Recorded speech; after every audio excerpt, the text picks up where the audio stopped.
Today we're going to talk about cultural appropriation within the magical community. So, first, we need to understand what cultural appropriation is, and then we can talk about what it is not, and then how it shows up within the magical community. So, basically, cultural appropriation is when a person takes a culture that is not their own and tries to make it their own. And by trying to make it their own, what I'm talking about is practicing aspects that they like of another culture, whether they understand them or not, without proper teaching or instruction on what those cultural aspects mean.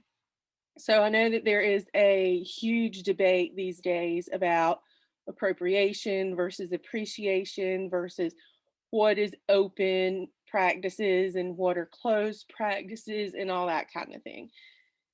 So this video could go on and on and on. But in an effort to keep it from doing that, I'm sharing my very quick views on this. And some people may agree with me and some people may not. And that's okay because the world is big and we have an opportunity to learn from one another. So I've just said what my views on cultural appropriation are. So what is not cultural appropriation? Does cultural appropriation mean that you can't see an aspect in another culture and learn it? No, is the quick answer to that. There are ways that you can practice another culture that are not appropriation, and there are definitely ways that you can appropriate another culture by doing things from that culture that are not your own. Basically, the whole idea here is respect and how you go about learning something.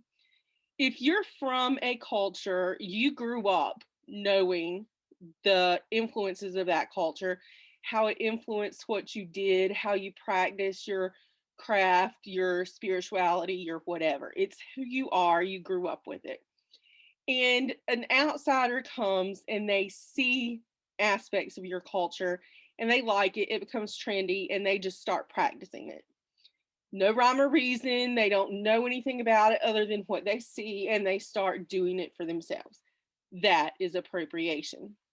However, let's say this outsider sees your cultural practices and they start to appreciate them and they want to find out how they can make those practices their own. So they come to you or someone else within your culture and respectfully ask to learn.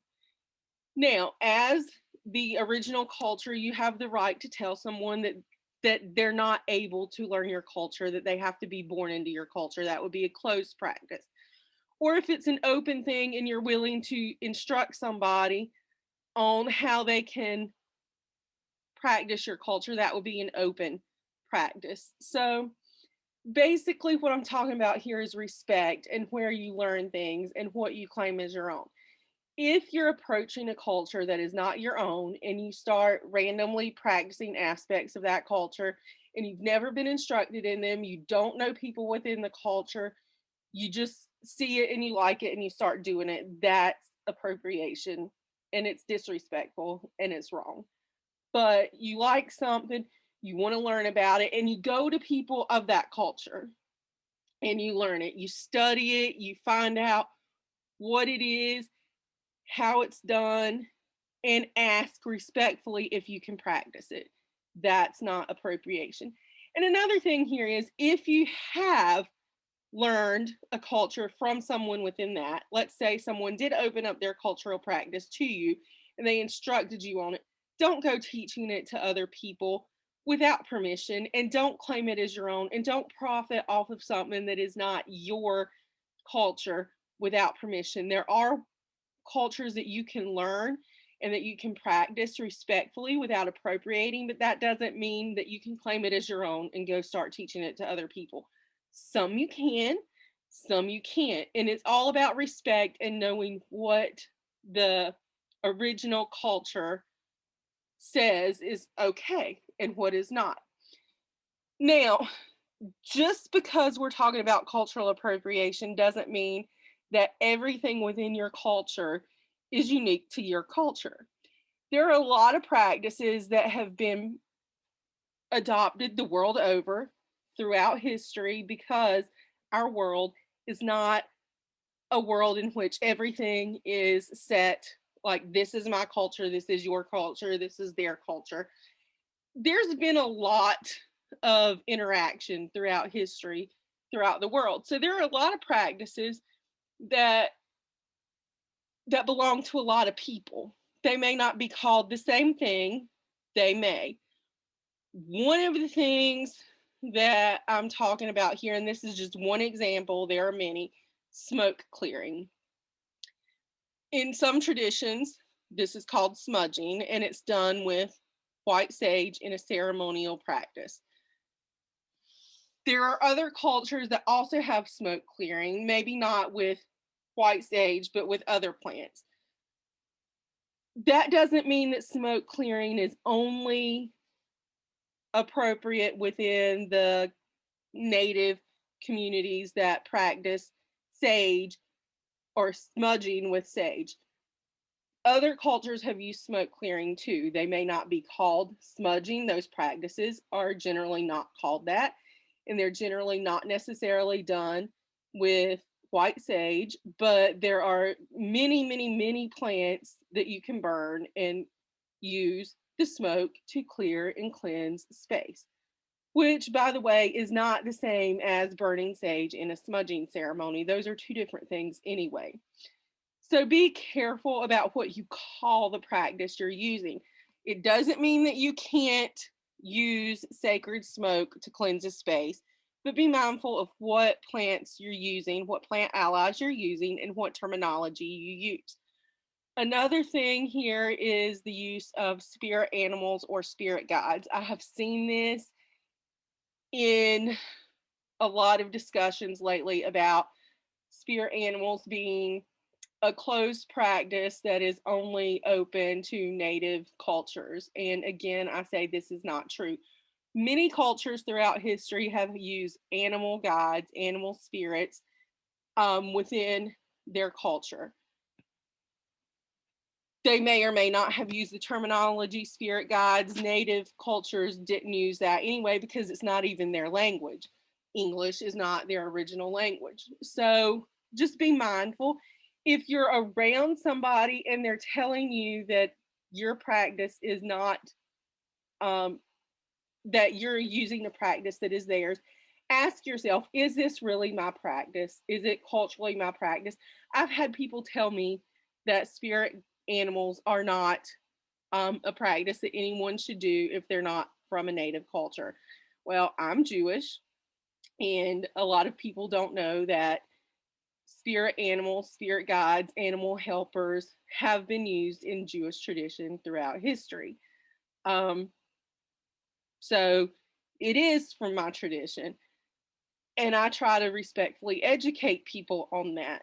But if I'm around Native people and they tell me that I'm doing something that is offensive to them, I will do my best to try to not be offensive while still practicing my own beliefs and my own practices. So, the last thing I want to say in terms of cultural appropriation, and there is a lot, I could go on forever. Like I said, this is a topic that is so deep, we could go on forever, but I don't want to do that. So, in an effort to keep this relatively short, I just want to say one more thing. If you're wanting to learn a culture that is not yours, ask yourself why. Who are you in terms of your culture, and how has your culture interacted with the one that you want to learn in the past? Are you from a colonizing culture that has condemned people or made it illegal for people of the original culture to practice? There are many instances of African American practices or Native American practices that have been seen as illegal or wrong, or it was, whereas the natives and the African Americans were not able to legally practice their own belief system, that it was considered wrong. They were imprisoned for it. It was against the law. And now all of a sudden, the colonizing culture wants to take those practices and make them their own. That's not respectful in and of itself. It doesn't mean that an individual person can't learn if someone is willing to teach you. And sometimes there are, and sometimes there aren't. So just ask yourself why you want to learn a culture that's not your own. It doesn't make you a bad person. It doesn't mean you can't necessarily do it. Doesn't necessarily mean you can. There are just ways to go about learning and practicing a culture that you were not born with.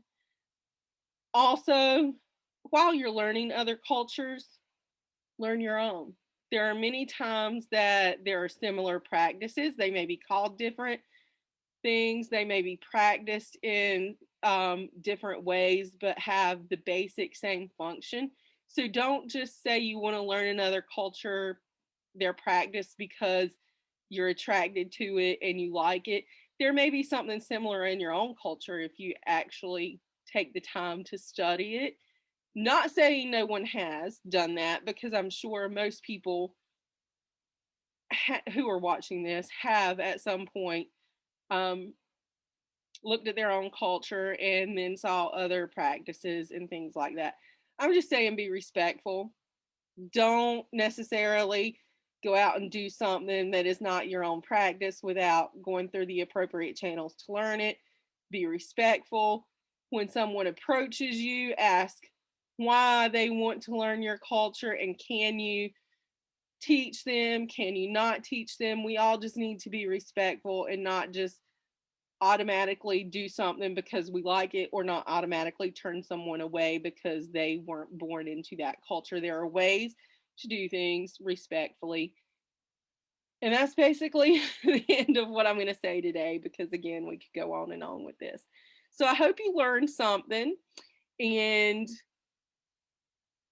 I hope you'll come back for another lesson with me at our next one of these little talks. If you liked what I had to say, make sure you like and subscribe this video, like this video and subscribe to my channel. Yeah. So make sure you do that, share it with a friend, whatever, help people find me, and we will see you next time.